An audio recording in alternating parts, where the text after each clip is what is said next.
téléspectateurs de Bloc 221 TV, bonjour et bienvenue, c'est l'heure de la revue de l'actualité. Les candidats à la candidature à l'élection présidentielle abordent le dernier virage dans la collecte des parrainages du côté de la coalition Taxawu Sénégal de Khalifa Sall et la coalition Benno Bokk Yakaar du président Macky Sall. Les objectifs ont été atteints, disent ces états-majors, alors que Khalifa Sall annonce avoir bouclé sa collecte avec 120 000 parrains depuis la semaine dernière. Les alliés d'Amadou Ba se vantent d'une collecte de plus de 3 millions de parrains.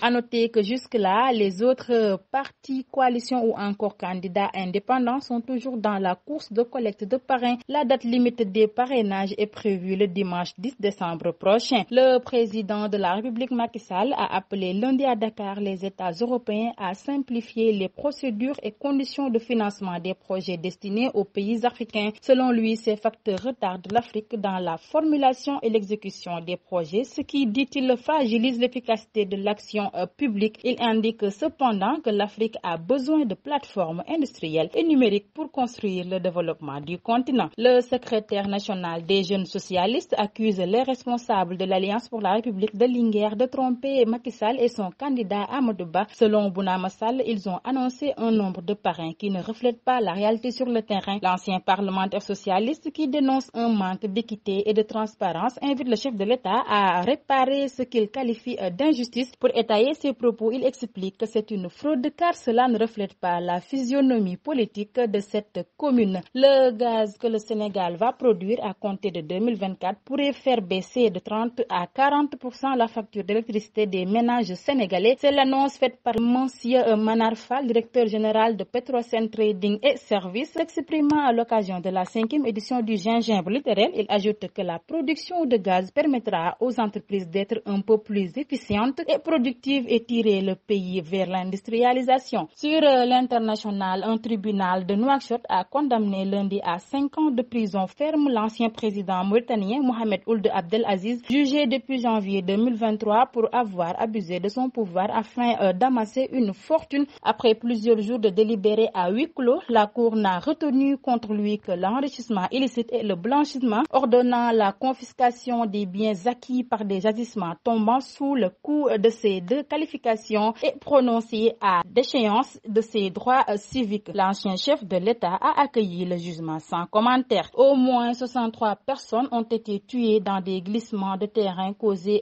par des pluies diluviennes dans le nord de la Tanzanie, selon un nouveau bilan communiqué lundi par les autorités qui craignent d'autres victimes alors qu'un précédent bilan faisait état de 57 morts. Pour rappel, ces pluies balayent depuis samedi la ville de Katesh dans le nord de la Tanzanie à environ 300 km au nord de la capitale Dodoma, nourrissant d'épaisses coulées de boue qui ont emporté des dizaines de véhicules et habitations. L'Afrique de l'Ouest est touchée depuis des semaines par des pluies torrentielles et des inondations liées au phénomène climatique El Niño qui ont déplacé plus d'1 million de personnes en Somalie et fait plus de 300 morts dans la région. Au Niger, le ministère des Affaires étrangères a annoncé ce lundi 4 décembre dans un communiqué la dénonciation de l'État du Niger de l'accord entre la République du Niger et de l'Union européenne relatif au statut de la mission politique de sécurité et défense commune de l'UE au Niger, une mission civile.